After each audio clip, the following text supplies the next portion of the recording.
that I find somewhat amusing, and this is Gustafsson Gambit 1300 from Bulgaria. But what happens is that I usually make this mistake, that I see a username that I find amusing, and then it turns out that I played them before. And usually I try to mostly play people that I haven't played before in order to give as many a chance as possible to play in these. But there you go. It happens from time to time, and at least my opponent gets the chance for a revenge, because I could see that I'd won the previous game, surprisingly enough. Not too much to say about the opening. He's chosen a somewhat rare line here with the queen takes d4 instead of knight takes d4, which is reasonable, I think. You're not gonna get an advantage as white, but I don't think you're gonna be worse either. You're just gonna have a pretty normal game. I think bishop d2 was a little bit careless though, since I do get knight g4 attacking the queen.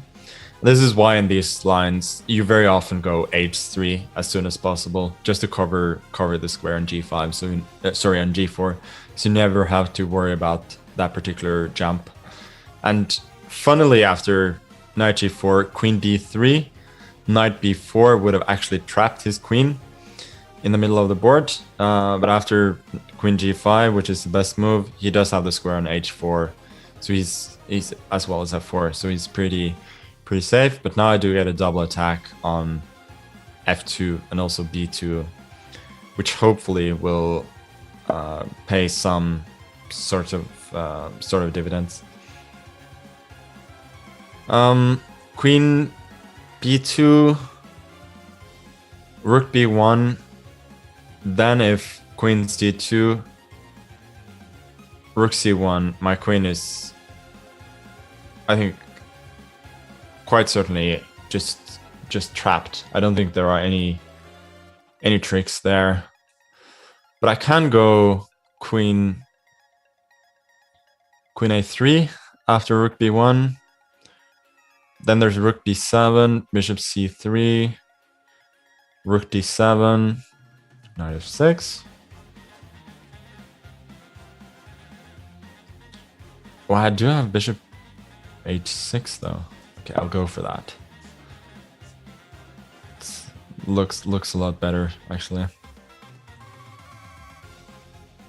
He does have the option of going knight d5 now. And if bishop g5, knight b6, bishop d2, there's knight d7. I think he comes out on top there.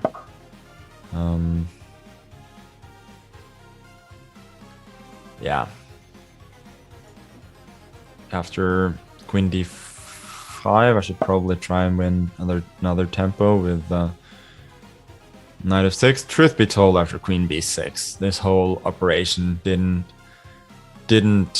I think achieve much, most probably. So yeah. Queen d3. Now I spoke about earlier that knight b4 traps the queen after queen d3. Now it doesn't trap the queen, but it does leave him in a world of trouble. Queen d4 is the only decent square for the queen, and then queen takes d4, knight takes d4, and the bishop on d2 will hang, leaving me with an extra bishop. And knight a4 is ingenious. Probably the best try there was bishop e3 in order not to lose immediately. Even there, after knight d3, bishop b6, knight takes b2, I would have at least won a couple of pawns. Some strange lines there going like bishop a5, b6, bishop b4, a5. bishop a3, rook takes c3, bishop takes b2, rook takes c2, then bishop takes f6. So he may not have lost a piece there, but I think he was still losing a couple of pawns. Here, however, he does save his queen, but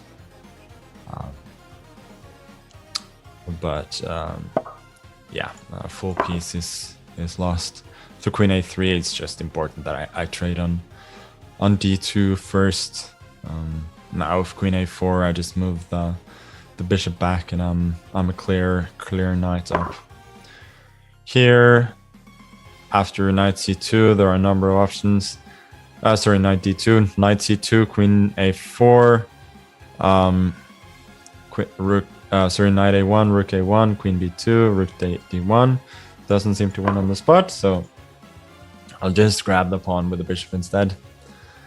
Knight c4, I think, can be met very easily with queen c5. Everything's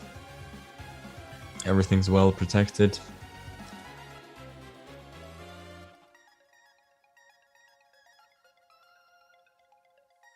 And yeah, from here on it should be fairly simple. Grabbing another pawn, but I wouldn't say queen c3 was a mistake, because that pawn could not be protected anyway. Let's just go d5 now, winning yet another pawn. He has to move the knight. I will trade queens and then grab another pawn. Actually, as a matter of fact, after knight e5, I might have gone queen d6, then queen g3, rook c2, winning a pawn that way. a3, I think I'm gonna go knight c2. Again, attacking the rook, a1, as well as still threatening the knight in c4. Yeah, c4, this doesn't really help. I just move the queen. Rook c1 is probably best, but then here I just take the rook. No need to make it any more difficult than it is. Knight e4 is also coming here, and that's gonna be a rook and 3 pawns up. And